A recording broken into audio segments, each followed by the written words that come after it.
Wara li ġimagħtejn ilu l-imħallef Francesco De Pasquale ta' ċanfira lill-Gvern dwar id-deal korrott li kien sar mal-Vitals u sussegwentament ma' Stewart, il-membri tal-kabinet qed ikomplu jinjoraw dan l-iskandlu tant serju. Dan id-deal ġie jiswa lil pajjiżna kważi 400 miljun euro, flus li kellhom inkunu investiti fis-settur tas-saħħa, imma l-verità hi li dawn l-obbligi qatt ma twettqu bil-flus xorta spiċċaw ħarġu mill-bwiet tal-poplu Malti wawċi. Wara konferenza tal-aħbarijiet fejn tħabbret skema partikolari ta' 250,000 euro biex jinqasmu bejn il-kunsilli lokali, Net News saqsa lis-segretarju parlamentari Alison Zerafa Civelli x'kienu jagħmlu l-kunsilli kieku nataw il-miljuni li ħadu tal-Vitals. Iżda wara sensiela ta' domandi Zerafa Civelli fl-ebda ħin ma referit għal dan id-deal u fl-ebda ħin ma kkundannat is-serqa ta' dawn il-miljuni ta' euro. Llum ħabbartu xi fondi wkoll li ħajnataw għal xi skemi għal kunsilli lokali.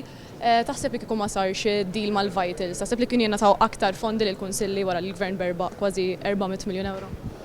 Il-fondi addizzjonali lill kunsilli lokali tajnihom tul dawn l-aħħar 10 snin u se nibqgħu intejbuhom. Pressata bid-domandi iqaltilna li l-fondi qatt mhuma biżżejjed iżda l-darb'oħra reġgħet injorat il-mistoqsija dwar id-deal tal-Vitals u kompli tfaħħar il-ħidma tal-Gvern fil-kunsilli lokali. Dan minkejja li l-istess Gvern sena wara l-oħra qed ikompli jnaqqas ir-responsabbiltajiet tal-kunsilli madwar il-pajjiż. Taħseb li dawn il-fondi huma biżżejjed?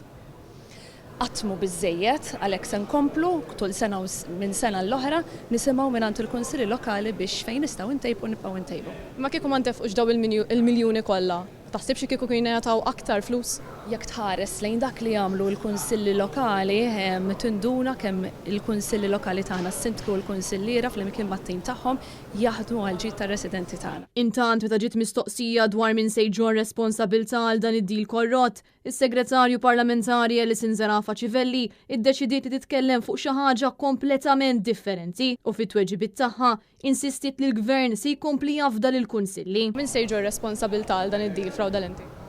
Il-kunsilli lokali se jibqgħu jaħdmu għaliex Gvern Laburista se jibqa' jgħin u jafda fil-kunsilli lokali. Sissa l-Gvern għadu ma qalx kif se jġib dawn il-miljuni ta' euro lura, miljuni li setgħu intefqu f'setturi differenti u li setgħu intużaw sabiex tfal, anzjani u persuni vulnerabbli jingħataw l-aqwa kura.